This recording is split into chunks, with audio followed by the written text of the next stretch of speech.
You guys, happy hour is from 4 to 6. Miss Kennedy, would you get me a medium dry vodka martini? What is Shaken, not stirred.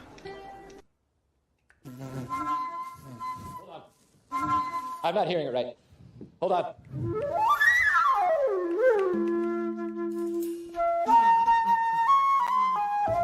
We got it now.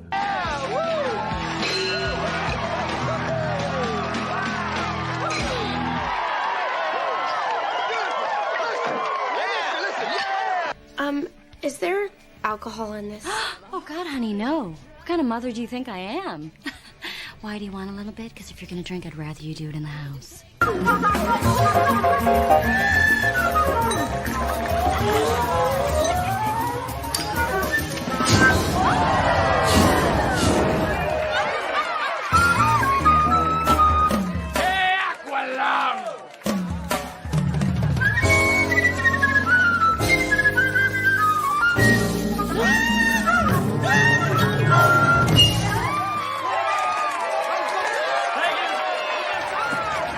Make it Suntory time. Hi, everyone. How is everyone doing? I hope you can hear me okay. I'm very happy to be here. We have a lovely guest joining a little later at 5, and that is Through the Lens, Josh from the UK. And he's very knowledgeable in film. He has a great channel. The link is in the description in the description, so you can check that out. Check him out. I also added a new thing to the description that I started a couple of days ago, and it is a change.org petition, and it is to change the Regal Cinema ad that you see before every movie because it is the most annoying thing I've ever seen in my life. I did a whole video on that, and yeah, we just need to get we need to get this to go viral, and I think like make a difference because I'm sick of it, and I'm sure a lot of people are sick of it as well. Anyway, happy Tuesday, happy hour. Cheers, everyone. I'm gonna just jump into the chat, and then we will get things rolling. We have another Netflix disc to open, and I will discuss the film that I saw this past week that we all saw that I opened last Tuesday. So, Dimension Scott, how's it going? Always in the chat. Very nice to see you. Thank you for stopping by. View with Drew, the same. Doing pretty well. Doing pretty well. It's getting towards the end of summer. I'm really looking forward to the Oscar season to begin because there's really nothing coming out in the next couple of weeks that I'm dying to see. So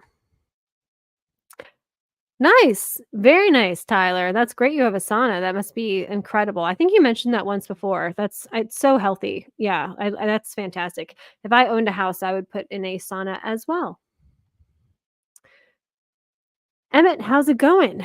How did you and your boyfriend meet? We met like 14 or 15 years ago. My best friend in high school was his college roommate, and we met while they were visiting each other. And then like I don't know, 15 years later, we reconnected during the pandemic, and here we are. So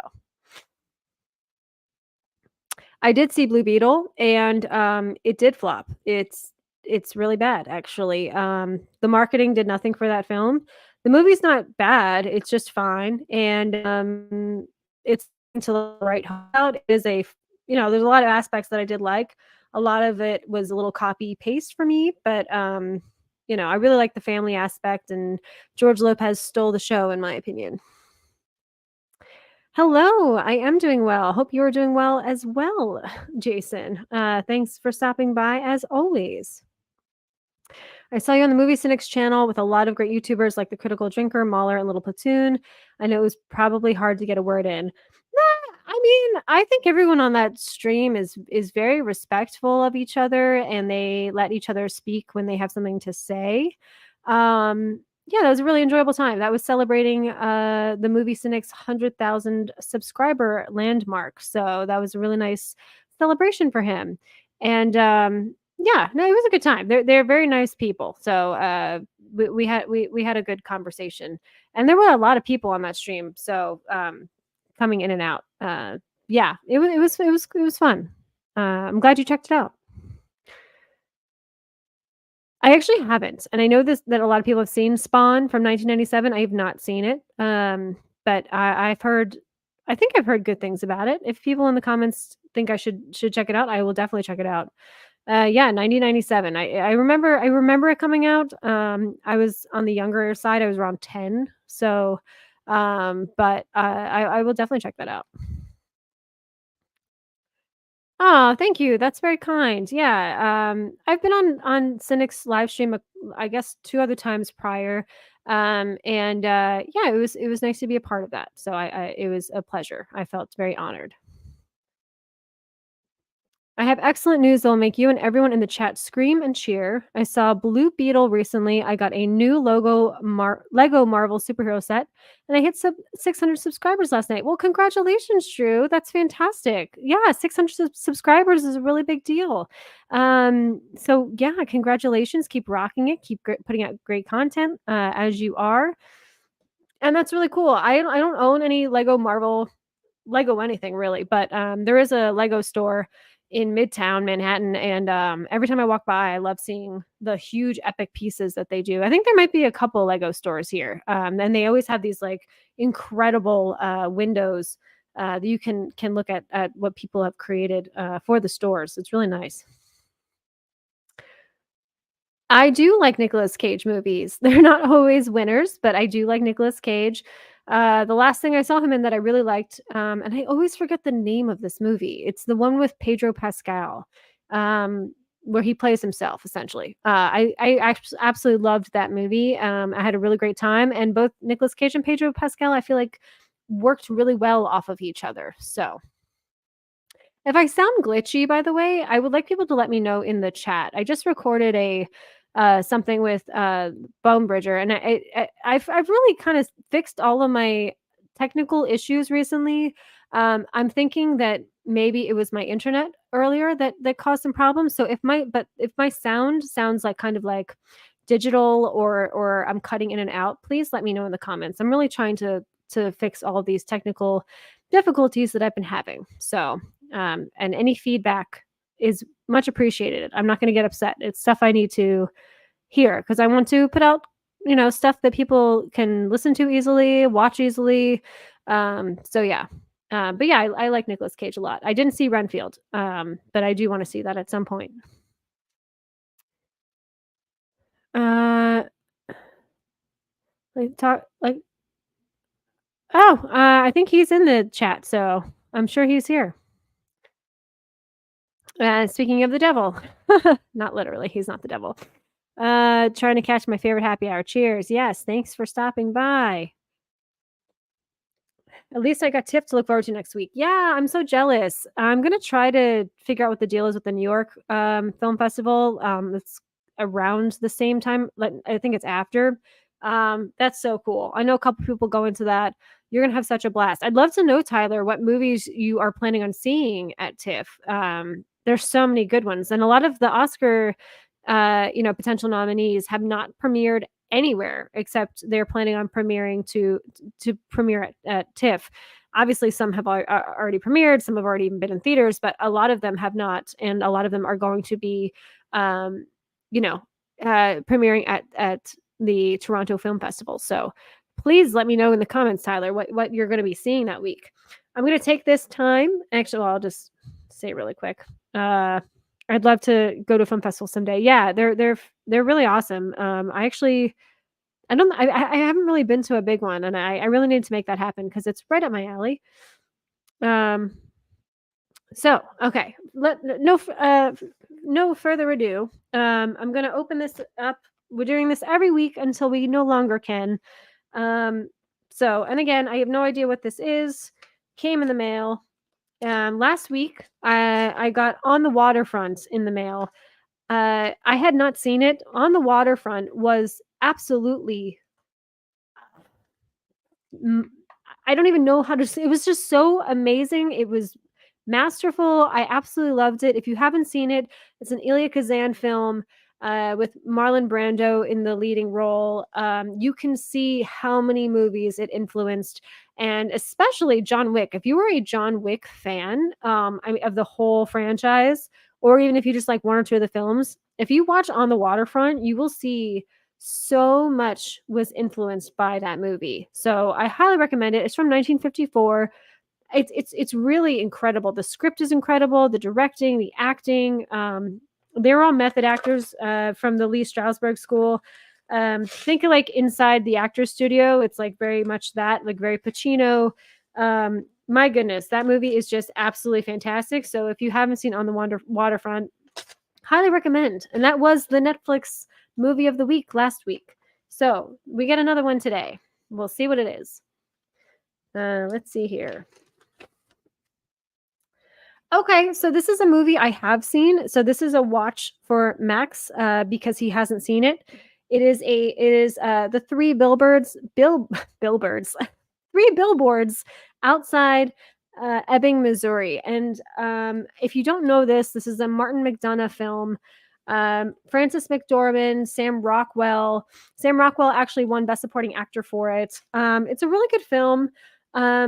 I did see Banshees of Inisherin last year, and I think Banshees of Inisherin I enjoyed more. That was definitely a totally different type of film than this. I would say this is a much more mainstream type of movie. So if you, yeah, I would recommend three. I keep want to say three billboards. Like what the hell is going on today? Three billboards outside Ebbing, Missouri. Definitely recommend it. It's kind of like a revenge cop. It's not mainly a cop, but Sam Rockwell plays like kind of an asshole cop and then has a really good character arc in the film. And Frances McDormand is out for revenge. So she's, a feisty woman, and watching her, take revenge is pretty entertaining. Yeah, there's a lot to it. It's a quick watch. It's like an hour and 55 minutes. So it's not like one of these, 2.5, 3 hour films. So I'm excited to show this to him. I think he's going to enjoy it a lot. And I remember seeing this in theaters when it came out. I really like Martin McDonagh. He's a fantastic writer, and he does a lot of plays on Broadway as well, besides the screenplays. Either way, I'm going to go back to the chat. But yeah, so this week's movie of the week is Three Billboards Outside Ebbing, Missouri. Okay. I guess Dune is out for the running for the Oscars this year. Yes, and I'm so mad. I really did not see that coming because they had booked all of their IMAX screens and in advance, which you really have to. That means you're pretty much set in stone for your release date. So when I heard this, and this news came out, like the day after, 2 days after, I posted an Oscars prediction video, which had Dune 2 on it, obviously, because that makes sense. I don't know why they're doing this. I really do think it is a power play move by Warner Brothers because you don't need to do any press for this. I've seen the trailer a billion times in theaters already at this point. It's a part 2, so everyone's familiar with it. Yeah, I think it is definitely it's a power play move, and I don't really understand. I don't understand the move. I think it's incredibly dumb. I think they would have done just fine at the box office regardless. So yeah, Dune 2 is not happening till next year, which is stupid. Yes, I am 30. I will be turning 30. I'm sorry, I'm not 30. I'm 35. I will be turning 36 in like a week and a half, actually. So Virgo season has arrived. This gives Oppenheimer the leg up on some of the technical categories. Absolutely. Yeah, it really does. It's very interesting. I want to like relook at the categories now and kind of analyze, what Dune probably would have won, because something like that, they kind of just it's automatic for the technical awards. So you're absolutely correct, Jason. So now that's not going to be a thing, I kind of want to take a look and see, what's now open. So, On the Waterfront is a bona fide masterpiece. Oh my goodness. Yes, it is. It is. I can't believe I waited so long to see this movie. And that's how I always feel with these films. It's like the movies that you need to see. I went through like about 6 months a couple years ago that I just like banged out a bunch of them, and every time I was so thrilled that I did, and so I was so happy to watch this. It's so well paced too. Like my goodness, it is just I loved it so much. I can't recommend it enough. So find it somewhere. It's got to be available to stream somewhere, I would assume. Hopefully. If not, I'm sure it's on like the Criterion Collection and everything like that. Oh, thank you. Yeah, we're planning on doing a stream soon together. We just haven't figured out the topic we want to do. So, DC, he's a big DC guy, but Blue Beetle was so underwhelming. There's not really much to talk about. So we're thinking about a subject, and we'll probably plan one in the next couple weeks. Thanks for your input, though. One of the great lines, I could have been a contender instead of a bum, which I am. Yeah. Oh, that scene is so well directed too in the taxi. Oh my, or it's not, I guess it's a, you know, chauffeur private car. My goodness, that scene was so well directed. The acting, again, there's so much richness in this film. I just could go on and on and on. I'm so glad someone in the chat has seen this movie. I highly recommend it to everyone. Tyler, okay, so let's see your Toronto Film Festival picks.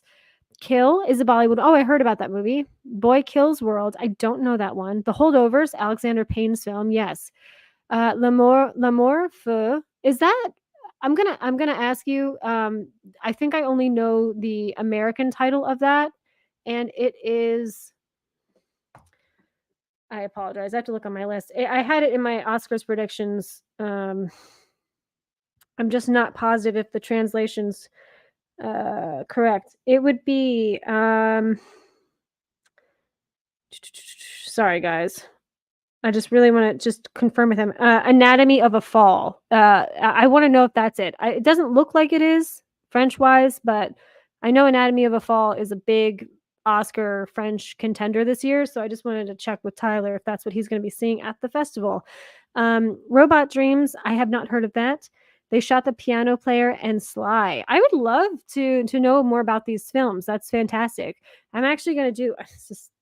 I'm not trying to be weird. I'm going to take a screenshot of this answer so I can look up these films at a later date. But yeah, so I guess the only one I have heard of that number one Kill one, and The Holdovers is I wouldn't say it's a front runner for the Oscars, but it's definitely in the conversation. So very cool. Yeah. Yeah, the three billiards. That's a totally different movie. That's the if they were gonna make The Hustler and The Color of Money into a trilogy, they would call it The Three Billiards. I'd like that. We can't resurrect Paul Newman from the dead though, unfortunately. But Tom Cruise is still around. So we could call Tom Cruise to be like, hey, you want to do a third part in your little franchise there? It's not a franchise, but you guys know what I mean. What do you Reloaded? Thank you for stopping by. What do you think about the Dune 2 delay? Personally, I'm upset. I get the actor's strike. I'm still looking forward to it. I did discuss this a little bit earlier. I think it's really stupid, and I think it is really just a power move by Warner Brothers. And that movie would have been fine at the box office. Everyone already knows what it is. And the trailer has been playing for months. I mean, every time I've seen a film, it's the Dune 2 trailer. It's a part 2. Like, people get it. Like, we don't need the actors to do any press for it really at this point. So yeah, it's stupid. The 1950s was huge for Marlon Brando. He got nominated for Best Actor like 4 years in a row and won for On the Waterfront. His best performance to me is Streetcar Named Desire. I love A Streetcar Named Desire, and it's the same director as On the Waterfront, Elia Kazan. Yeah, he is. I think people just kind of assume they know Marlon Brando because of The Godfather and oh my god, the War One. We all know the War One. Why am I blanking out right now? Coppola. You guys all know what I'm talking about. The War Coppola movie that he's in for like he's not in it a lot. Either way, yeah, I think a lot of people can think of him like that. And if you see his work in the 50s when he was younger, my goodness, he is such an incredible actor, and had some of the best training. I mean, you can look up Lee Strasberg and the Actors Studio and all of that. Those people were so well trained. And it's important. I think that's one of the biggest issues I have with some of the actors today in Hollywood. Like, yeah, you can get someone that's really charismatic and stuff. If they're not the best actor, just give them some classes. Like, it's not that difficult. On one hand, Dune's coming out on my birthday next year, but it could have been a month from now. I know. That's really sad. It's so, yeah, it's ridiculous. So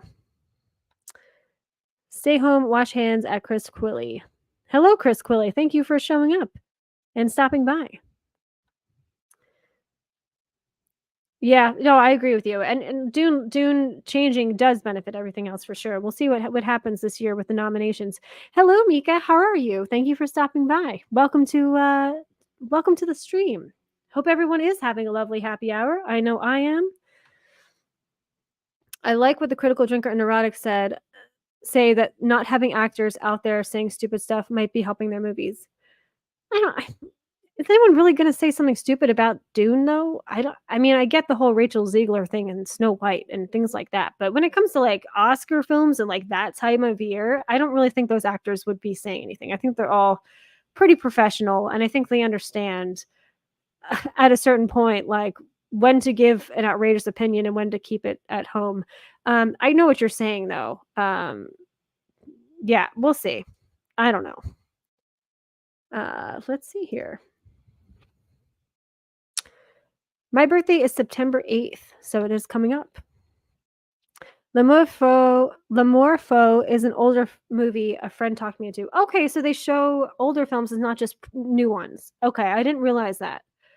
I love French films, so that's pretty great.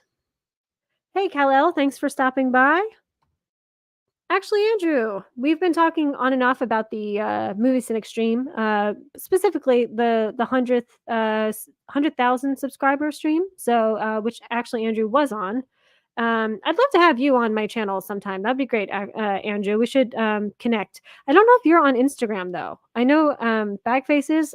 So if you are friends with Bagface on Instagram, because I know you guys stream all the time together, I'd love to have you as a guest on here. So we'll make that happen if you're interested. Obviously, no one's forcing you to be on this live stream. They're spacing out movies, trying to hold out on the writers' night. Oh, yeah, I know, and it's ridiculous. This is causing so many issues, just like the pandemic. We're finally building ourselves back up from the pandemic, and people are finally going back to the movies. I just really hope there's no more delays. I don't want to see Aquaman 2, but do not delay that movie. Like, this is your only chance, really. I feel like if they delayed Aquaman 2, it would be such a joke and no one would care. And it's like, just put it out there, make as much money as you can on streaming. Like, just do it. Like, don't delay Aquaman 2. No one's saving that movie at this point. So no one, like, you're not going to get Jason Momoa to just start wowing the entire country to go see that film opening weekend. I'm sorry, that's just not going to happen. So just release Aquaman 2. Let's get it over with. Let's rip the Band-Aid off and let's all move on. Apocalypse Now. Yes, that was the other film I was referring to yes, everyone's in the, yeah, thank you so much. I don't know why I was blanking out, but you all heard Francis Ford Coppola war film, and you all helped me out with that one. It's been a while since I saw that. I saw it when I was interning at a film company during that era. So it was like, I don't know, 15 years ago at this point, 12 years maybe.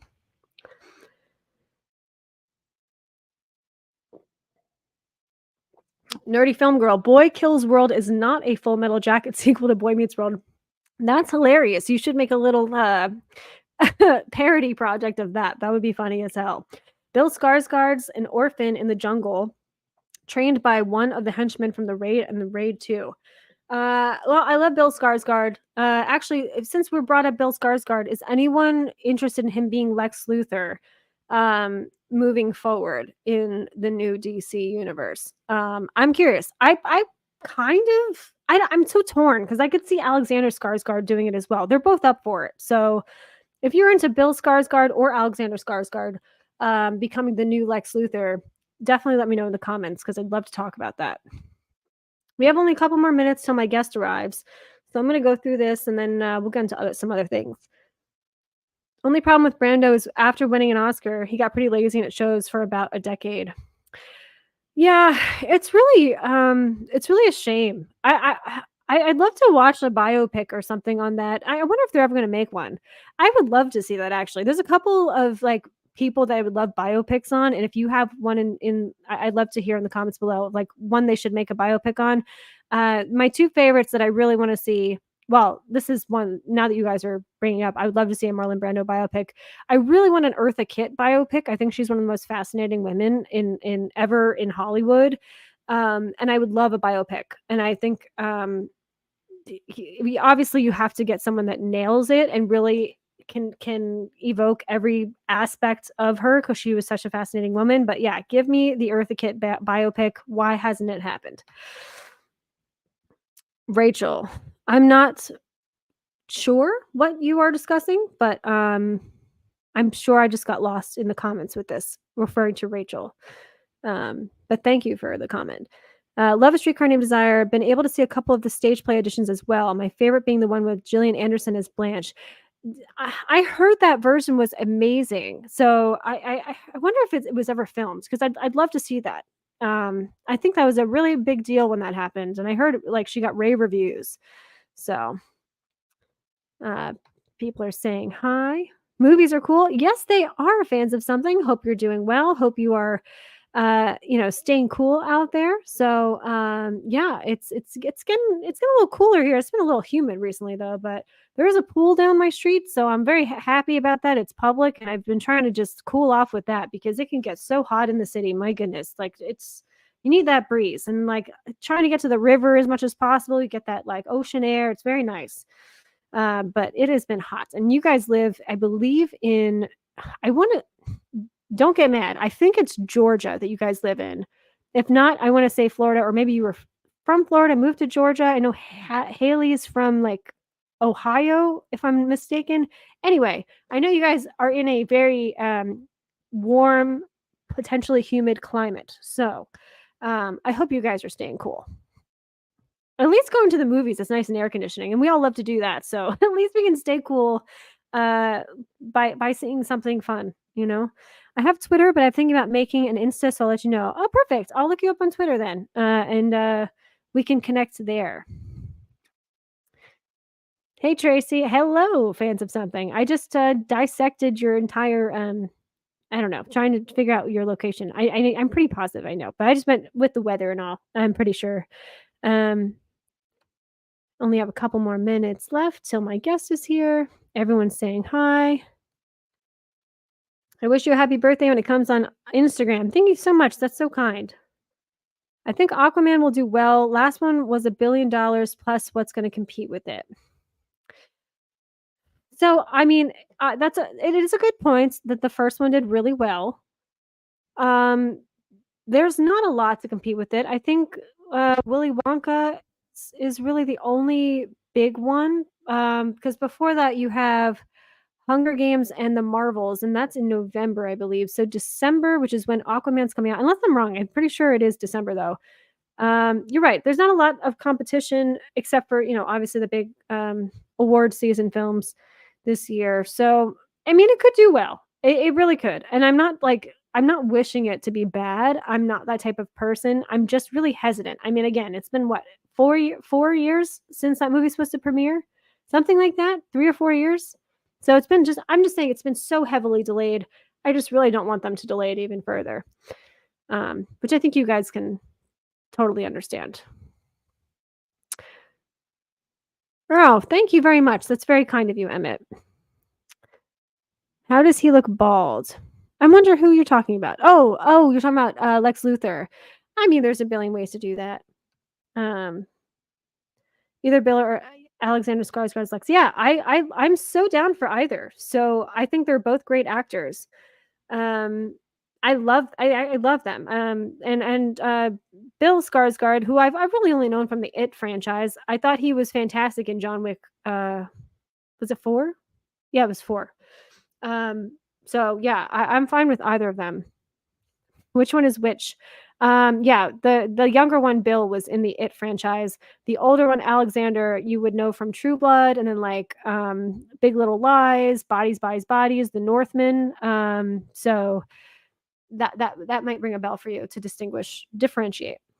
So I'm gonna while people are saying hi, yes, that's the one that's Bill. So I'm gonna switch over to grab our guest And then, if you guys want to ask him anything, he's very knowledgeable. He's watches tons of films and doesn't just stick to the mainstream, which is what I like and why I'm having him on. He's a really intelligent person. So with no further ado,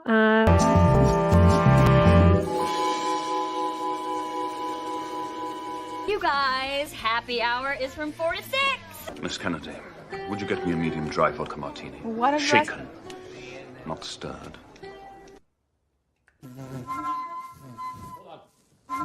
I'm not hearing it right. Hold on.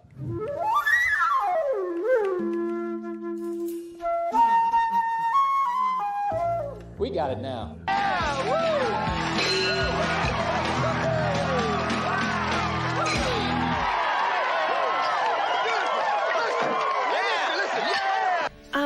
Is there alcohol in this? Oh, God, honey, no. What kind of mother do you think I am?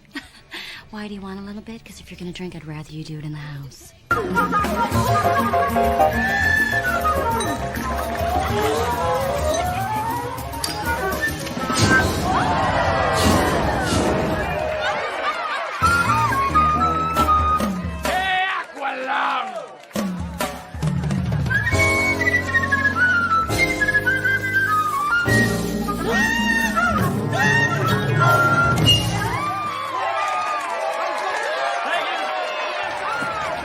Make it Suntory time.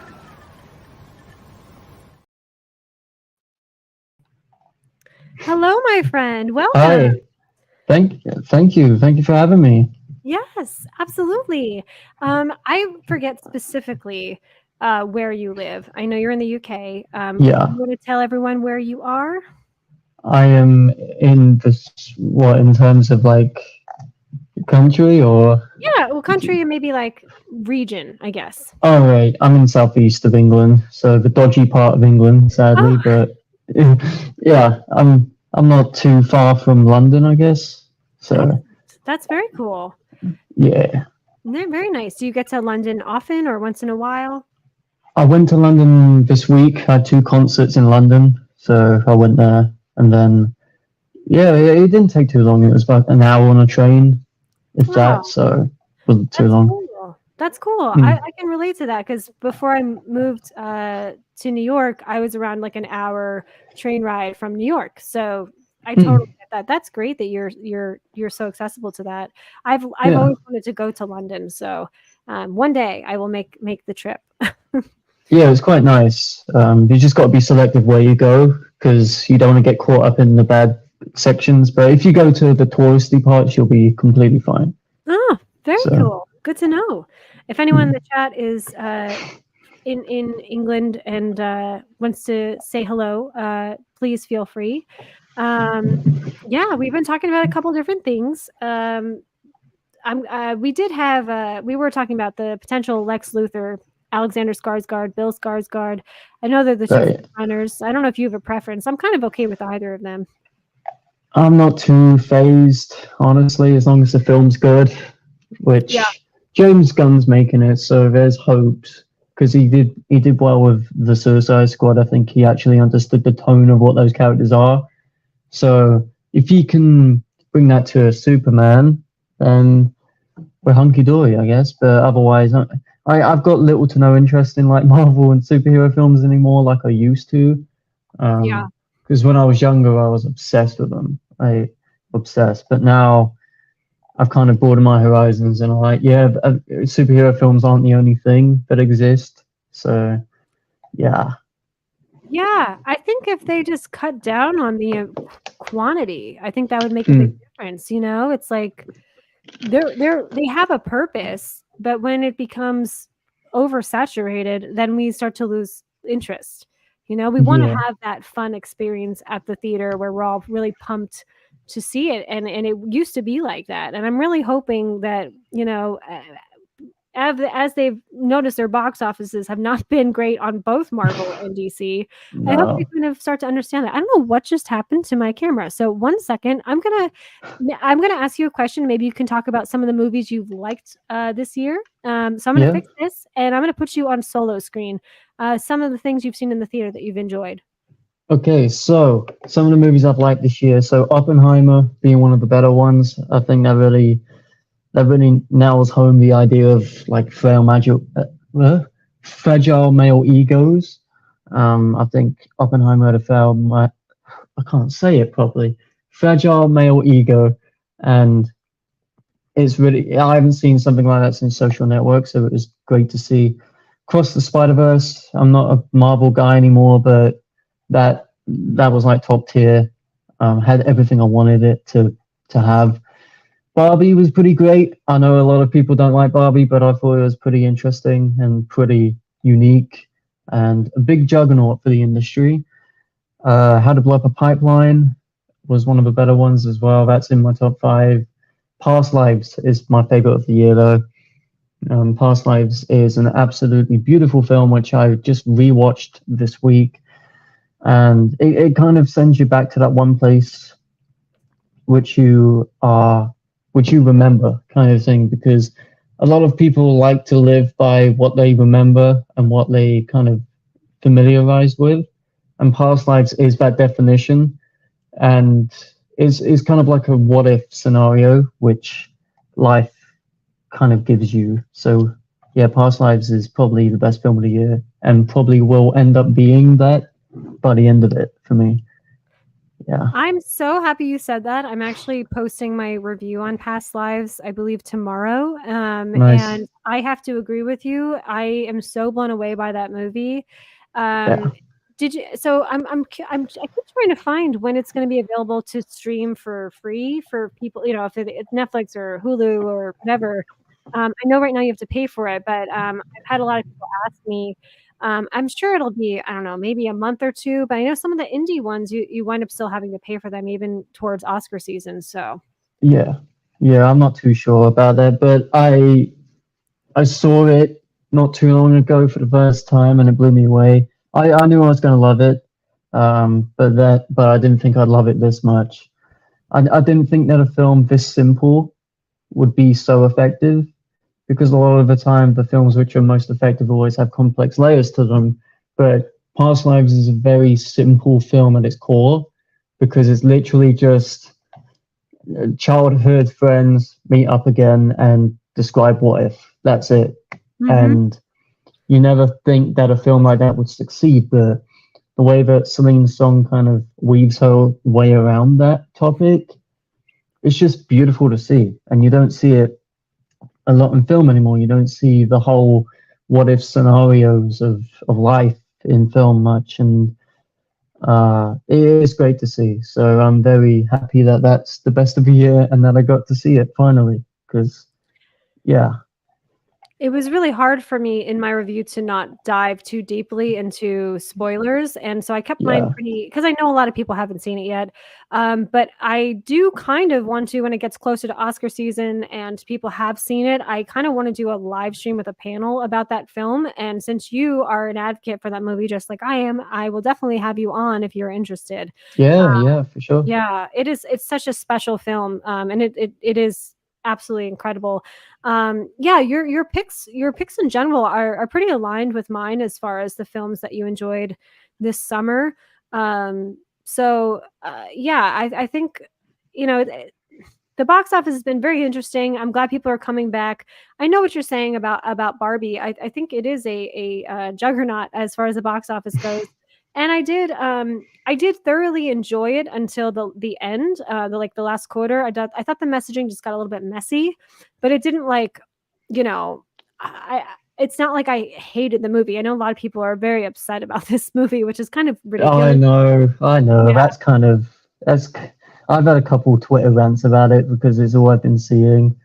I I have nothing against the people who have been saying the bad stuff. It's just what they've been saying is kind of contradicts what the film's trying to say, and I don't know. But I like Barbie quite a lot. It was a great experience. Everyone was wearing pink. It was all fun and games. So Yeah. yeah, And can't complain too much. when So Barbenheimer happened, there were actually quite a few people dressed up as Oppenheimer in my theater. I couldn't believe it. uh They had the hat man, and the top, all of that. It was hilarious. So that was great. that's I love funny. stuff like that. Yeah. definitely. I'm gonna briefly go to the comments just to get caught up on them, and we can both kind of, respond to those, and then we'll get more into more movie stuff. Let's see here. We're getting well, I have to bring this up because this is actually just briefly. We're not going to go on and on about Lex Luthor, just because he brought up Michael Rosenbaum. Michael Rosenbaum was Lex Luthor on Smallville, and I swear to this day that's the best portrayal of Lex Luthor. And it sounds so stupid, but that guy is incredible. He actually has a great podcast. Maybe you've seen it, but he brings on he does a lot of voice acting now, so he has a podcast. He just did an interview with James Gunn recently. But if you guys don't know Michael Rosenbaum in the comments, please check him out. He's really fantastic. You don't even have to watch Smallville, just like YouTube clips of him being Lex Luthor, and you'll totally get why he's so good. Such a shameful year for DC flops, and Flash is a great movie. I'd love to hear your opinion on this, because I didn't hate The Flash. I know. Oh, I despise it. Really? Okay. I hate it. Okay. I'd love to hear your opinion why. I sat there. So, first off, my audience was very funny. There was like 5 people in there. One of them was on FaceTime, like pointing the camera at the film, and it was quite funny to watch, considering, because it was more interesting than the film itself. I thought the film was a hideous mess. Like, really? I thought it was hideous. I didn't really care for it to begin with. I only saw it because I was at around where the cinema was anyway, and I was like, yeah, why not? So I went to see it. I sat there and I tried not to leave several times. I wanted to leave so bad, but I thought, you know what, I got to film it. I'm a YouTuber. I got to talk about it. Talked about it. Accidentally deleted the video anyway. Oh my goodness. Yeah, I meant to private a lot of videos, but I accidentally clicked delete. But it is what it is. But yeah, that film was a hideous mess. There's no real emotional core to it apart from, oh, Barry's trying to save his mother, but you don't really get that kind of connection with the mother anyway, because you don't see enough of her to warrant that time being spent. So, of course, it's like a mother figure and it's kind of metaphorical, but at the same time, it's like nothing made sense. Coming from a DC film, nothing should make sense, but it's the way that it goes about it. It also looked like a Fortnite cutscene a lot of the time. The CGI was really bad. Yeah, I agree with that. And Andy Muschietti coming out saying it's meant to look bad. I think that's kind of a cope on his end. I think he's just trying to backpedal, but no, I agree. That was 100% a backpedal. I think they spent all their money on marketing, and they ran out of money for finalizing the CGI, which is a shame, because they didn't have to spend that much on marketing. I think a lot of it, the film has done very well on streaming, and I think a lot of people kind of just wanted to say, I'm not going because of Ezra Miller, and I think that they wanted to just watch it at home secretly, because I wound up encountering that quite a bit. But either way, I definitely agree with you with the CGI, and they definitely put their money in the wrong places for that film. I would say. I find Ezra Miller annoying on their own. Right. So seeing 2 of them, that was my worst nightmare. That was the one thing I thought the CGI was actually pretty well done compared to the rest of the movie, was the doubles. But it was basic. They did that back in 2010 with Social Network. So, oh, right, with the Winklevoss. The Winklevi, as he said. Yeah, they look a lot better. They look a lot better than this did. That's true. Yeah, I was saying earlier, we were talking about biopics that we would want, and I would love an Eartha Kitt biopic, because I think she's just one of the most fascinating women in general, actor, singer. But do you have any biopic people that you would find interesting to watch, or even make yourself? I can't really think of one. Maybe an Oasis one, because my parents are obsessed with Oasis. I've got loads of Oasis merch back here because it's my parents' thing, but probably that, just to see how crazy they were back in the 90s or whatever. But apart from that, I'm trying to think of maybe an Einstein doc. Oh yeah, that would be great. But I think they already did that from Discovery Channel with Jeffrey Rush, I believe. Really? I did not know Yeah, about this. I would love to yeah, check that and out. yeah, it was part of a series called Genius, I think. So you had Genius Einstein with Jeffrey Rush. You had Cynthia Erivo as Aretha Franklin, I believe. Wow. So I'm not Billie Eilish maybe, but we've already had a documentary on her, so which I just watched yesterday. So I don't know. Biopics kind of fit this. They blur between the lines of just like you can have a good one or you could just have the most average one possible. Right. Elvis was interesting, but it was a headache. Yeah. Yes. Bohemian Rhapsody, as I call it, is awful. I agree. And then Straight Outta Compton was probably the best one for me. I love Straight Outta Compton. And I think one of the issues with biopics is that the performance is really good, but the film is not the best. Like, Yeah. with Bohemian Rhapsody, I think Rami Malek, his performance was fine. Like, that wasn't the problem to me. Oh, I It was hated the him in rest of that. the movie. I hated Oh, him so much. well, for the most, like for a lot of times, though, the actor's performance is really good, and the rest of the movie is not the greatest. One like a really good example I have too is Robert Downey Jr. in Chaplin. He was fantastic Right. as Charlie Chaplin, and I thought the film itself was just okay. Or like Chadwick Boseman in Get On Up, which was Yeah, the I need to see that. you'll really like it, and it is one of those things where it's like the movie's okay, but the performance is what's really what makes the movie and worth Yeah. seeing. But it's also that case too. It's like, well, you don't necessarily need to see the movie again if the movie itself isn't over the top amazing. It's like the Whitney Houston one was awful. I watched that last year. Was it last year? I think that came out. I don't remember, but it was awful. I That's I a sat shame. there. I sat there and I was like, "What is this? This is not Whitney Houston. It's watered down with muted Whitney Houston." Like, I'm not surprised just because there was nothing about it. Like, I remember seeing the trailer on YouTube, like an ad, and I was like, why isn't this getting way more buzz? Like, you would think like a Whitney Houston biopic would be everywhere, like an Oscar contender. So I can understand why that's the case if the film wasn't, the best, which is a shame. If it's not good, she deserves a much better biopic. Yeah. Okay. Yes, thank you very much, Mika. That was discussing Streetcar Named Desire. Right. Let's see. We can go on and off about what James Gunn has promised and not promised about the future of the DCU. So yeah, I think it's like I really like James Gunn. I just think we've all learned to take him with a grain of salt when it comes to what is going to happen. Yeah.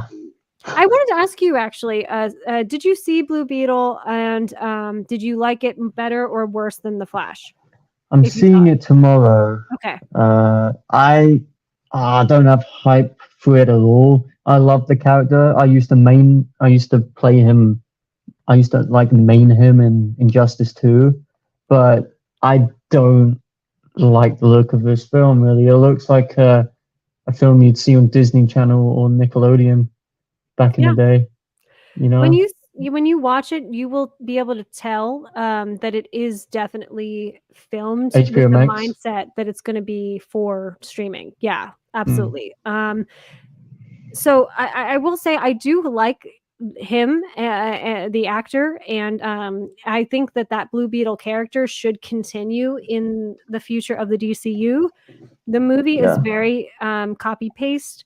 The family aspects are really good, and I think that's probably what they nailed the most. But he's very likable as Blue Beetle, and you kind of need like a spunky, fiery personality to kind of jumpstart things, because it's not going to be a Superman, it's not going to be a Batman. You almost need that like Spider-Man type of persona to kind of launch this new You know what I'm saying? Yeah, I think I love what it represents. It represents a community which is kind of shut out from superhero films, kind of like what Black Panther did. But I'm not too big on Black Panther as a film. I love what it represents and what it stands for, but as a film, I think it's the most average thing going. I kind of feel like it's going to be the same with Blue Beetle for me. Is it's going to have great representation and a great message behind it, but the film's just going to be kind of average. But who knows? I might be surprised. I hope so. To me, the biggest issue was a waste of Susan Sarandon as the villain.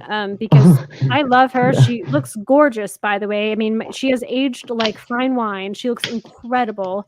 And she's been great villains in the past. And I thought that the writing for her was just so bland, and it wasn't. It was just okay. And again, it is that copy paste thing. We've seen it a billion times. Yeah. And yeah, the only unique thing is how well they did the family. But besides that, I think you'll feel the same way. Oh yeah, we were talking about the weather earlier because it's been pretty humid. So, and I agree with you, Taifeng. I believe that as well. It is happening all the time. Emmett lives in Georgia. Yeah, I think I was trying to guess. There's a fans of something. They're a channel. Yeah, I know them. Yeah. Yeah, so Yeah. I was trying to figure out. I think they live in Georgia, if I'm not mistaken. Great channel. They've got a great channel. Yes, very good channel. Mika says the whole Skarsgård family is great, amazing actors. They are, and Stellan is their dad, and Stellan Skarsgård has been in it, forever. But my goodness, they're great, nepotism family, I would say. I have no problem with nepotism, by the way, if they're actually really talented. I think that's the difference. If they put in the work, I don't know. If they put in the effort, then it's good. But if they're just there like a Charlie D'Amelio who just does nothing, who adds nothing, then goodbye. Yes. But it's like a lot of artists. You can say they're industry plants because they know people who are part of it. Like some of my favorite artists are industry plants, but they're great in their own right. So they've just had that one step, that one leg up from where, because they'd probably be like halfway there right now if it wasn't for that person. But the Skarsgård family are great. I loved The Northman. That was one of my favorites of that year. Skarsgård's such a freak in that film. Yeah. He's so good. Also loved him in Infinity Pool this year. That movie's excellent. I haven't seen it yet. I've been dying to see it though. Oh, it's so good. So good. I'll put it as a priority. Bill is pretty talented. I just don't like to see him, get swept up in all these studio films, like make some smaller stuff, like The Devil All the Time. Even though that film's not great, he was good in it. It was probably the best part of it.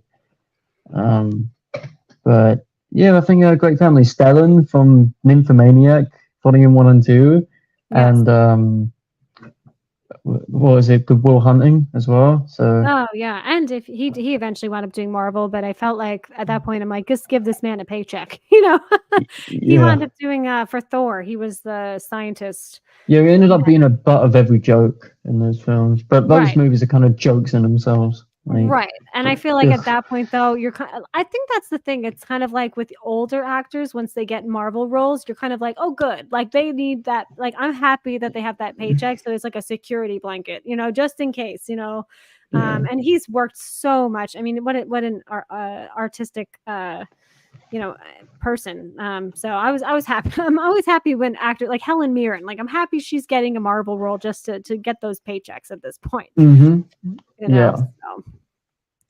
By the way, our awards, is Oscar season a calendar-based stretch of time, or is it movies since the last? Yeah, so I would say essentially it is since the last awards. I think it's like February. It had to premiere in February after the cutoff for the prior ceremony, unless you would disagree with that, Josh. But I'm pretty sure. So they have, I think, eligibility periods where the voters vote for like the first week of February, and then they count the votes and then they put it into the ceremony. I think that's how it works, because I think they have something like 5,000 voters maybe. A lot of the voters tend to be old Republican people, so they go for the movies like Green Book and Yeah. Bohemian Rhapsody and all that stuff. So they tend to go for the most safe choices, like Belfast. Ugh. But yeah, that's how the Academy works. But a lot of the time, the Academy voters don't even. They literally, the year Bohemian Rhapsody won sound mixing and editing, they had to take it away because none of the soundboard had no idea what mixing and editing were. So they just gave it to both. That That's happens a so lot. Yeah. so they took it away. And it's like cinematography, like last year. They have no idea what makes good cinematography. They just nominate the prettiest film, which is a good idea on paper, but like when you gotta counter in how does the framing affect the film itself? How does the story revolve around the way it looks, rather than just, oh, that's a pretty shot. You know what I mean? Like Elvis looks hideous compared to the other nominations. They won It for looks like cinematography?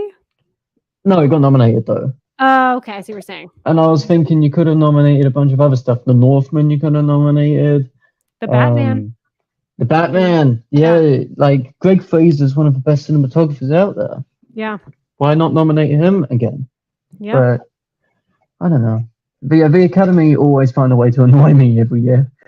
But yeesh. I agree. I think it's been getting a little bit better. Yeah. And they're adding more voters and making some progress there. I still love it just because I think it is the one celebration of film. And I did like how last year it felt like the old school Oscar ceremonies where they did have the montages for, special effects and things like that, because it is at the end of the day a celebration of film. And they kind of like stopped doing that for a while. And it was like, I think because of time restraints, they cut those things. It's like, but wait, you're getting rid of stuff that people actually want to watch. You know what I mean? Like you're destroying all of that. I like to see the clips of the actors before you like while you're announcing them. Cue us in, even if we've seen them. Like show us that great performance before you announce that person's name. I think it makes a big difference. Yeah, it does. I think last year in particular was a very smooth sailing ceremony. It wasn't filled with filler like the year before with Amy Schumer dressed as Spider-Man and all that nonsense. It was smooth sailing. It was long, but it was smooth sailing. Yeah. But I do find the nominations last year were a bit booky. They were a bit weird. Like Andrea Riseborough situation, that was very funny. That was insane. Because it was all done through a copy pasta on Twitter, and it was very funny to see. Decision to Leave got completely left out of the picture. What else? All Quiet on the Western Front won like 4 of them, which it shouldn't have. Right. I did really enjoy All Quiet on the Western Front, but I was surprised how well it did at the Oscars. I would say I was surprised by that. I wish After Sun had gotten a few more nominations. My favorite film ever. I've seen it 9 times now. So good. Paul Mescal, I'm so glad he was nominated for Best Actor. That was like, okay, good. A win there, at least, just for him being nominated. He's going to have a huge career. I think he's like signed on for everything now. He's signed in for like 8 films. Gladiator 2. He's got the new Andrew Hyde film this year, which I'm excited for, with Andrew Scott and Jamie Bell. Yeah. He's in Foe with Saoirse Ronan from Garth Davis, which I'm very excited for.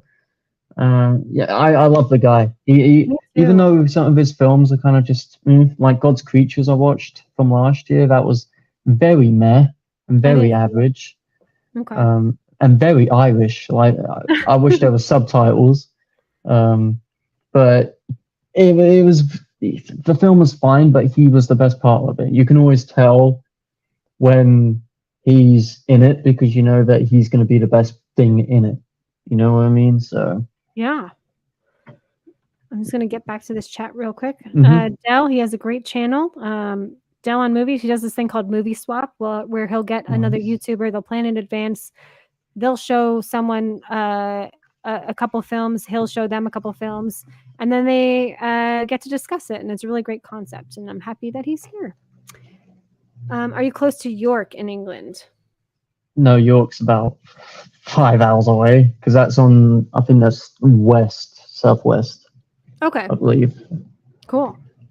Mika says she is hoping to get to the UK next year. Very cool. I wonder what the flights are costing right now. I know France is really expensive right now, but I'm curious if it's the same for the UK. I'm not too sure, but the best place I would say, which I literally got back from last week, is Oxford. Oxford's lovely. It's really it's like a student capital because you've got like 8 different campuses for the Oxford University, but it's a beautiful place. It was the first time I'd been, and I couldn't have gone to a better place. It's really rustic in places. It's very, very old style. You've got cobblestone streets, and it's just really nice. So I recommend going to Oxford if you can go there. It's on the pricey side, but if you have that, then it's worth it. It's worth it than going to a ruffian place like southeast where I am. So it's better. I've heard, isn't that like I know Oxford University. Isn't that one of like the oldest universities in the world? Yeah.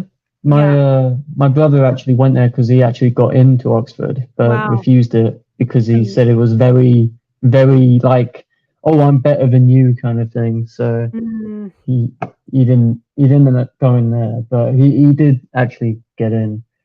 But he told me about it when we went. So yeah, it's a lovely place. Kal-El Daly says, I follow through the lens. What up? Thank you. What up, man? Tai Fung says, just got back from a week plus in London with side quests to visit Greenwich and Bath. All 3 were lovely areas to visit. Yeah, Greenwich isn't too bad. That's near Londonish, and then Bath is. I don't know where Bath is, but I know it's nice. That's all I know. Very cool. Mika says Past Lives is getting great. Rightfully so. Rightfully so. I know. I anytime it's brought up, I just want to pull out this thing. Yes, I've got one of those as well. I'm like, give it everything you can. Yeah, I went to an Oscar party last year, and it was like on every table. It was like at a bar that was throwing one, and I definitely kept it because it came in handy. Because now I can just be like, yes, the Oscar is going to Past Lives. I hope so. I hope. Yes, Dell, definitely check it out. You watch my review, Dell. I'm posting it this week, and you'll hear all about it. And it's not an overly long review, I promise, and it's very non-spoiler. So as soon as my computer's fixed, I will do it. That's why I'm not on my computer today, because it's in repair. But I will do a Past Lives review as soon as that's fixed. I can't wait to do it. Yeah, it's like we got to spread the word on the movies we love. You know, I know this sounds. I know you've had a struggle with this for quite some time about having to review movies you don't want to see.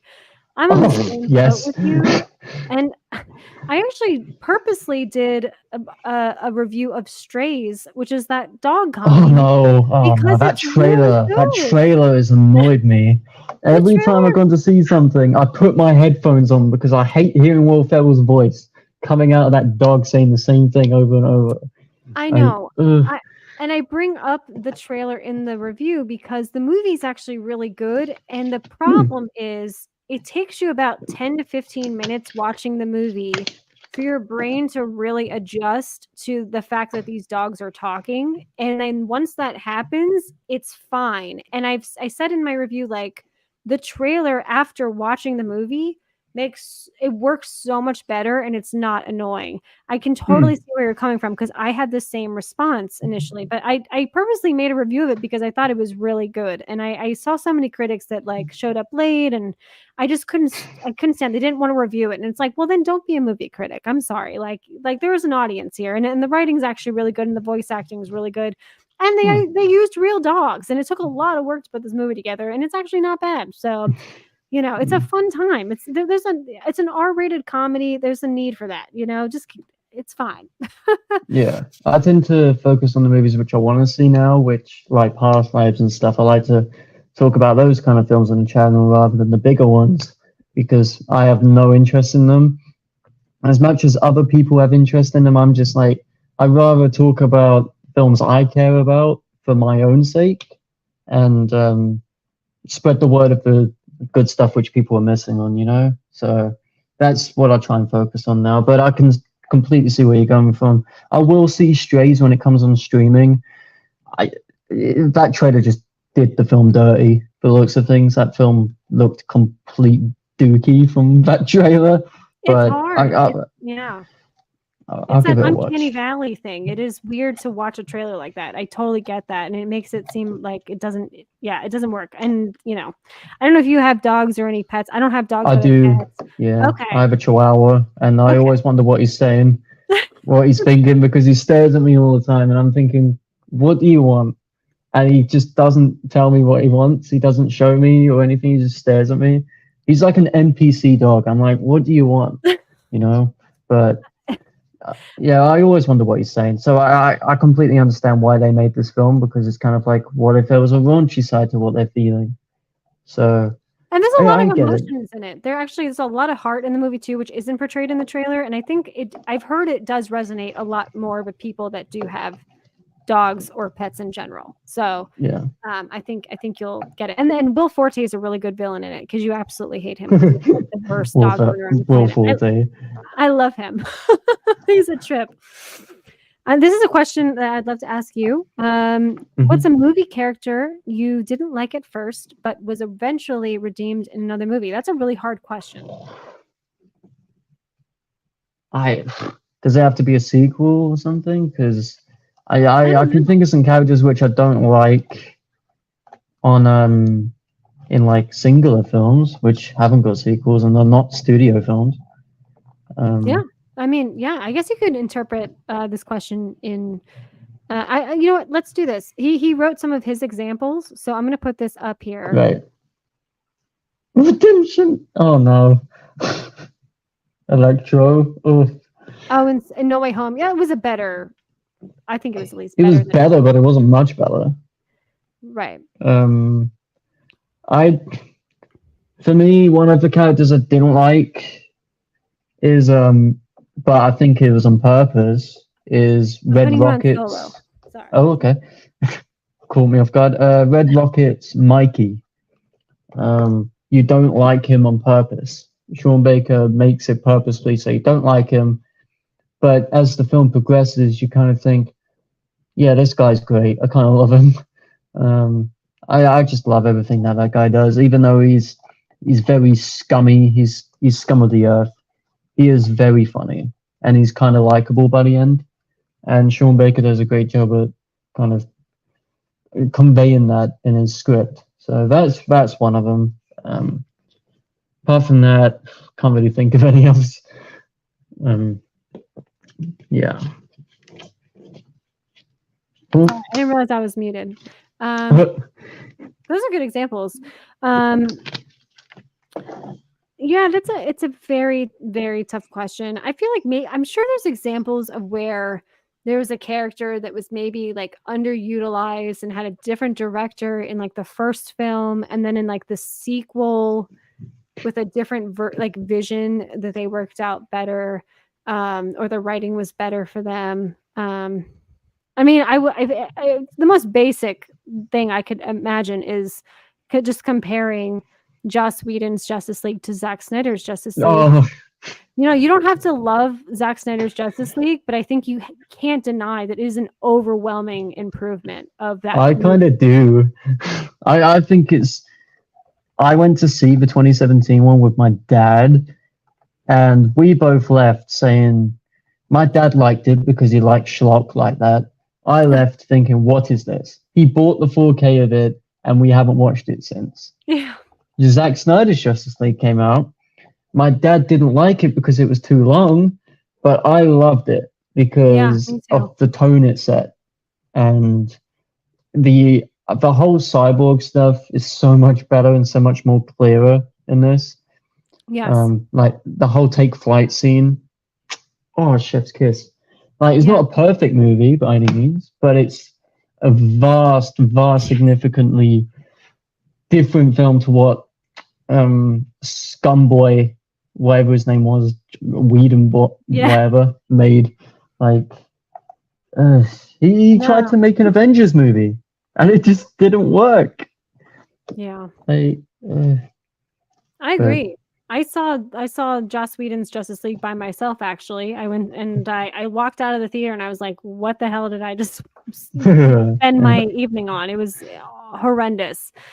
So Mika wants to know what other films you are still looking forward to seeing this year, Josh. Oh, so there's quite a few. Anatomy of a Fall. That's one of the main ones. Me too. That's won the Palme d'Or. Neon has won the Palme d'Or 3 times in a row, which is great.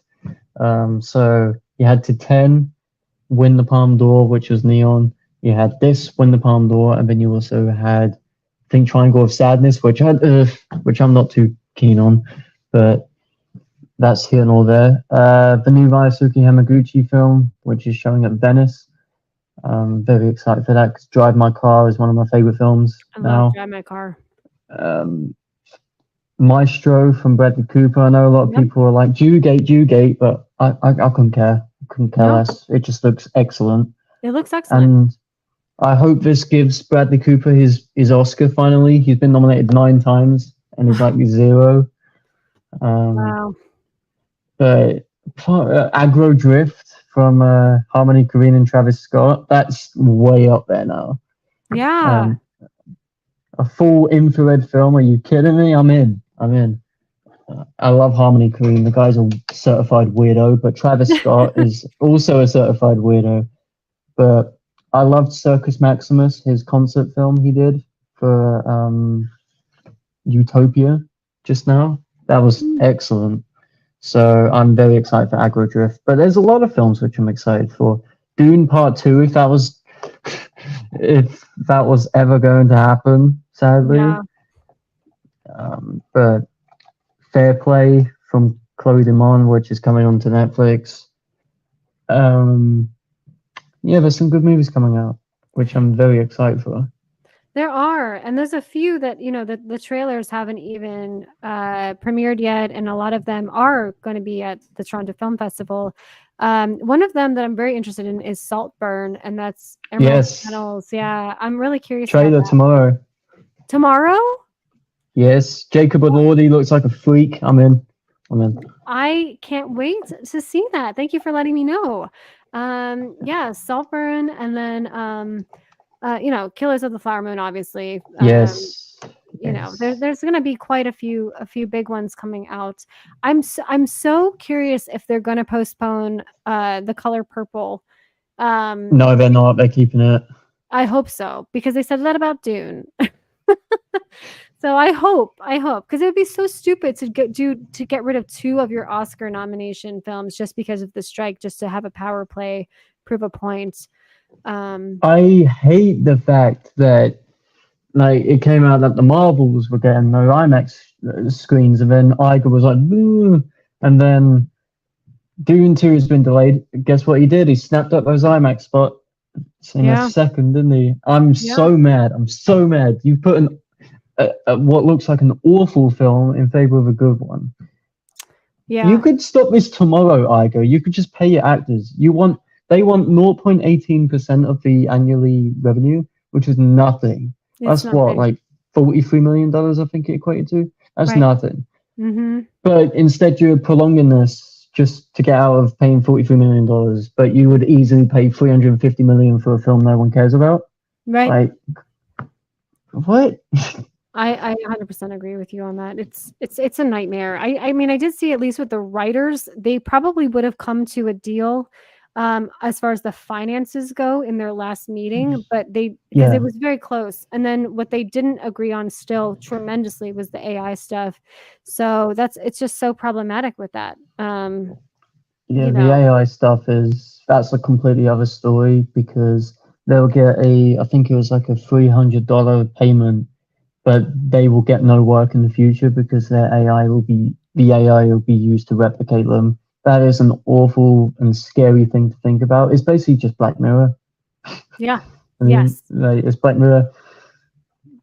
I'm a huge Black Mirror fan, and I always recommend it to the Yeah. chat. So if you have not seen the Black Mirror show on Netflix, I highly recommend. I mean, I would say even if an episode isn't the best, it's not bad. Like it's still worth I watching. didn't like the new season much.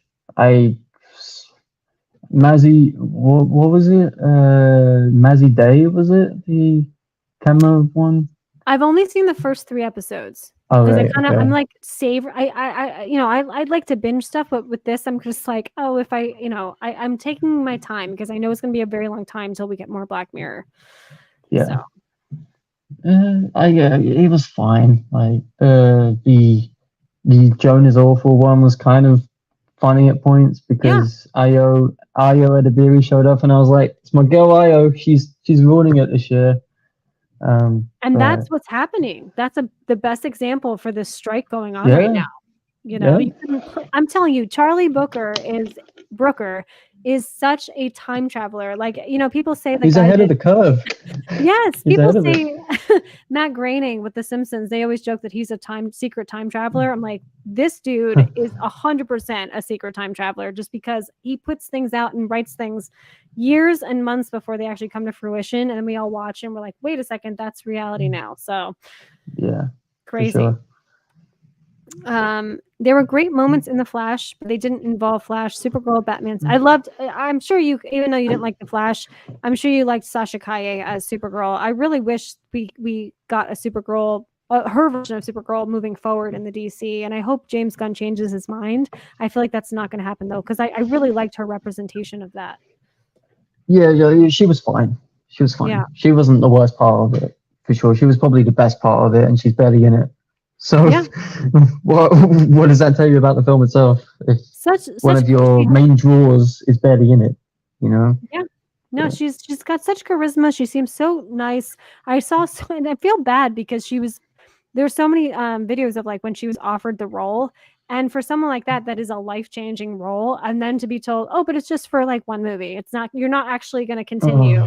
Like, that's so sad, She's great though. I hope her career really blossoms because she really was a special part of that film. Yeah. Lots of people dressed as in Oppenheimer gear at my local theater along with the Barbie cosplay. It was a weird mix of pink, modern gear, and 3-piece suit. Yeah. I rate that. That's cool. You know what? I'm calling it now. I bet one of the number one couple costumes, because I have thought about this, but I'm now just going to make this prediction. I don't think I'm actually going to do it. Would be for Halloween, Barbie and Oppenheimer. Like that would be a great Halloween costume. It would be fun. Would be. That would be a great duo. Yes, a lot of people feel that way. Yeah, I know. Smallville. I know. It's not all bad. There's really good stuff in a CW show sometimes. It's just there's so many episodes, so there's a lot of filler episodes. Favorite biopic is Yes, the Tina Turner. Oh my God, that is so good. I haven't seen it in so long though. I haven't seen that one. I've heard it's good though. It is good. Angela Bassett is getting her. She should have won last year for Best Supporting Actress. Her face to losing. Ugh. It's timeless. I felt it's that. So funny. I was like, "Are we kidding right now?" Like, yeah, I love. Kerry Condon should have won that. I think. Who was that? Kerry Condon from Banshee. She should have won it. So I would have taken anyone except for Jamie Lee Curtis out of the nominees. Oh. Stephanie Hsu was really good, but I think she was like a little young and green to win that award. But like, I really thought Angela Bassett was going to get it, especially because she is an older actress at this point. She has put out great work, and she was the best part of the Black Panther sequel. Like, she was. Really I like that film actually quite a bit. Take her out of it, and I think it'll be even better. I think she basically was nominated for one scene where she screams, well, kind of shouts. Otherwise, it would have just been an average performance. But Jamie Lee Curtis winning just feels like there was money slid under the table for that one. It was weird. But I loved that film like no tomorrow. That film is near perfect for me. But what does she do in it exactly? She's good. Like, she's good. And that's it. But it's not an Oscar performance. Yeah. She was better in The Bear. Spoiler alert, she was better than the Bear. Right. Bear season 2. I'm on the Bear season 2, and I know she's appearing soon. I just have not gotten to Oh, that she's yet. so good in it. She's so good. Even in the 40s, most biopic were horribly mediocre a lot of times. See it for the performance, and that's it. Yeah, it is that if the performance is good, that's what's worth seeing. Yeah, that's the draw is a lot of people are like, are they going to live up to that name? Are they going to give a worthy performance of it? So, yeah. I'm gonna yes. Yeah, I agree. Like again, and both of those films are, I would not say they're bad films. It is just that what we're talking about, when the performance is just outstanding and the film is fine. It's that's the difference, I think. Biopic of Philip K. Dick would be good. Oh, he's the sci-fi. Cool. That would be interesting. I agree that Whitney Houston biopic was dreadful. That's why they didn't advertise it, I'm assuming. Yeah. Let's They see. didn't advertise it very well. I would love a Marvin Gaye biopic. Wasn't a huge fan of the Aretha movie. That was another one. Aretha Franklin, they did a biopic of that, and that went nowhere. I think that wasn't with Jennifer Hudson. If it wasn't, I apologize. Respect it was called. But it was like 2.5 hours long. Okay. And a lot of it was filler. A lot of it was like, it didn't do great. So I remember I've seen this trailer quite a few times now. I'm concerned only because the trailer isn't like wowing me.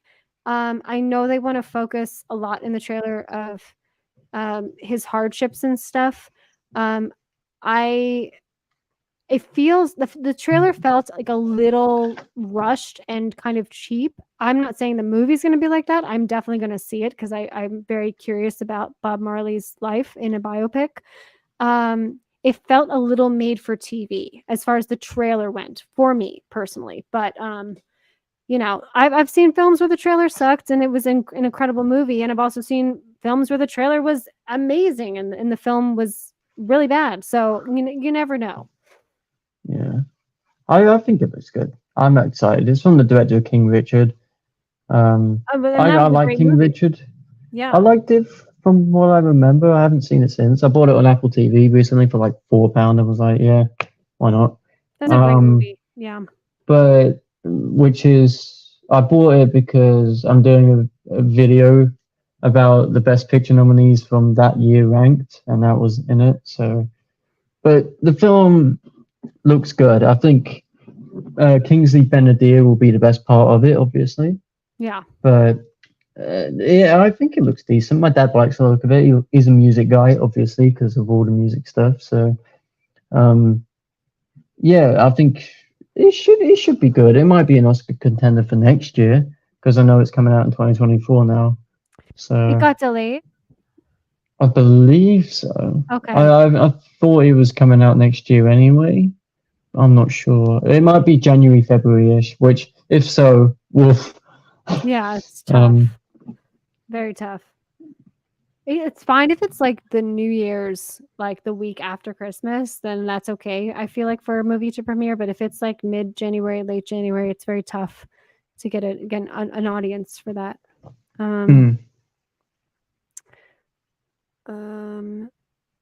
I wish they could get I will say Jimmy Kimmel, I thought, was great last year. I will say that. I think he understood what he had to do. And I actually think Chris Rock was good the year before. Those are both, seasoned pros. My favorite Oscar hosts, well, besides, like the Billy Crystals and the Steve Martins and the Whoopi Goldbergs, besides them, I loved Seth MacFarlane. And he got so much backlash from his jokes because they felt they were too but I'm like, but then you're fine with Ricky Gervais doing the Golden Globes, who I loved Ricky Gervais doing the Golden Globes. Oh, he was so good. He didn't care, and I found that so funny. So good. I found it so funny. So I would love if they gave Seth MacFarlane like a second try, but I think he said he wasn't going to ever do it again after, because that was like his dream job, and then everyone just shit on him at that point. I felt so bad. I don't remember him being that bad. Surely.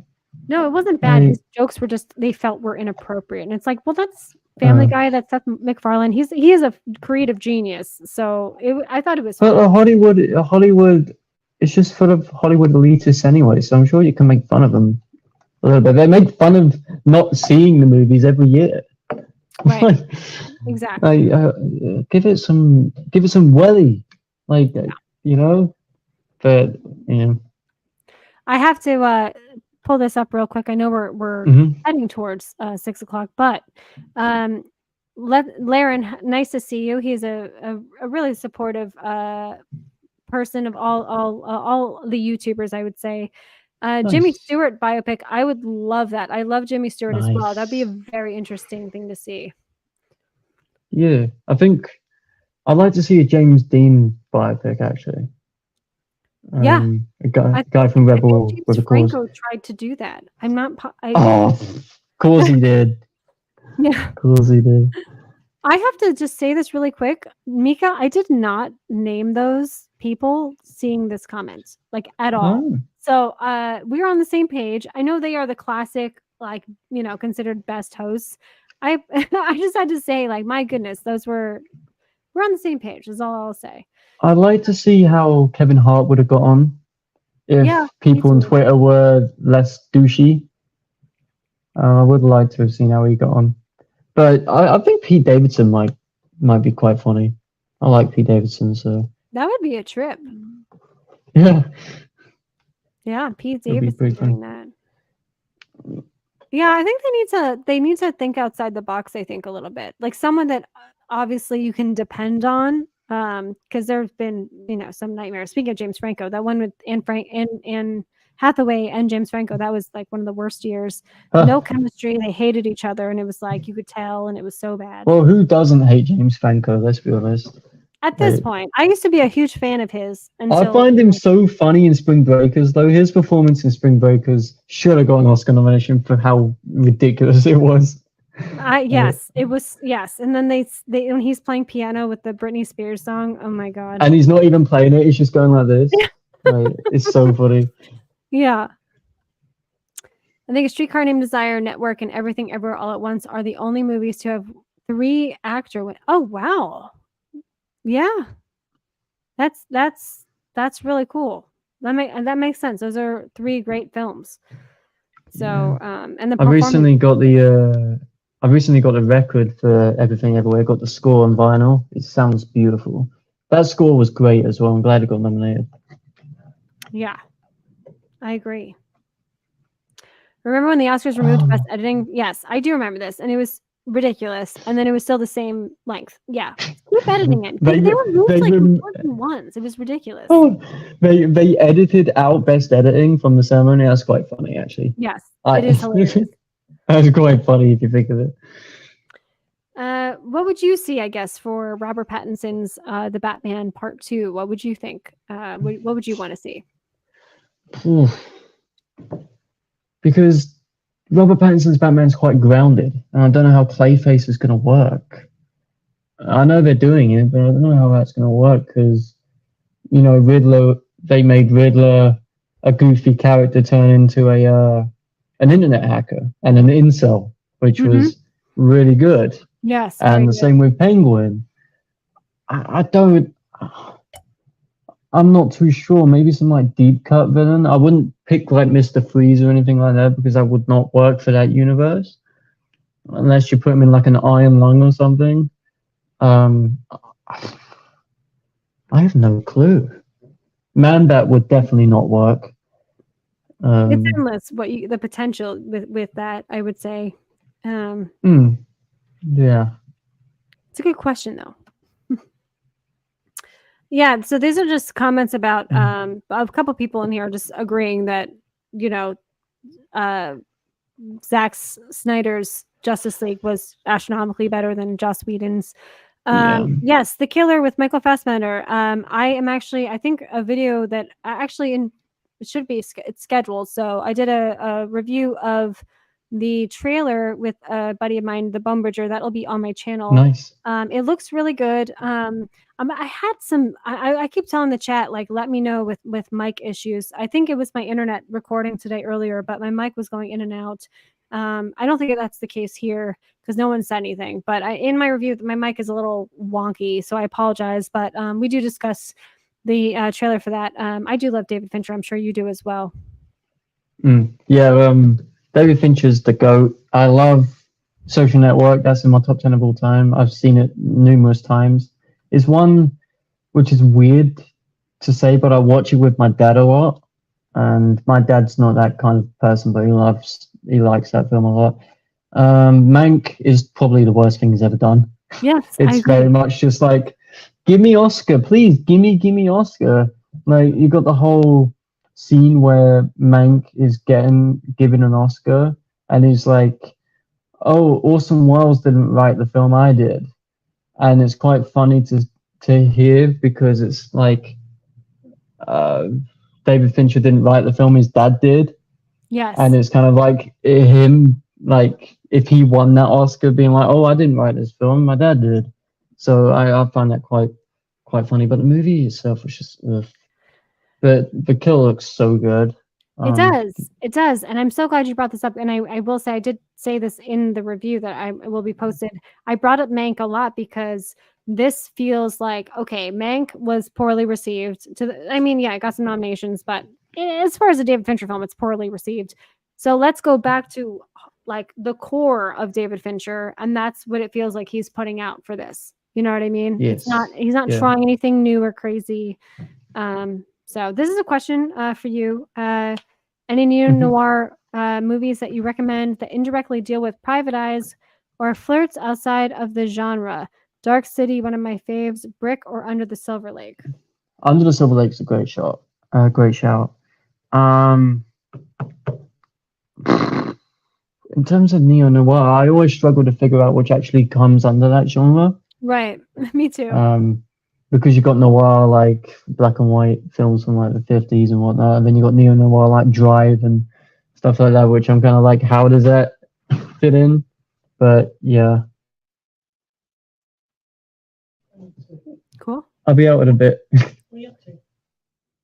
We're almost done. We promise. We're going to get him out of here. Yes, Mika, the color purple is Sorry. No, you're fine. I totally understand. I know we're My brother asked how I'm doing, so you're doing great, and we're almost out of here. I promise. Yes, I'm looking forward to seeing the color purple adaptation of the musical. I think yes, Angela Bassett getting an honorary. I think we're going to end it on a lot of this. Franco was great in Spring Breakers. We agree. Oh, he was. Absolutely. Someone said so Harvey funny. Weinstein should host the Oscars from prison. That's hilarious. Oh, no. That's definitely a good joke for sure. Cody, thank you for stopping by. Thank you so much for being my guest today. And Yeah, appreciate you gave it. really great insight. You know, I love that you were here. Film is incredibly subjective, and you have very good taste, and I think it should be acknowledged. And everyone in the chat should please check out Josh's channel, Through the Lens. It's in the description. And I'm going to say this one last time. I did start a change.org petition to change the promotional ad at Regal Cinemas because everyone hates it. We don't have the fancy Nicole Kidman AMC ad, and this one's the one we get is garbage. It's obnoxious, and we all hate it. And so, if you want to sign that, it's in the description as well. Thanks again so much, Josh, and thanks everyone in the chat. And we'll see you all next time. See you guys.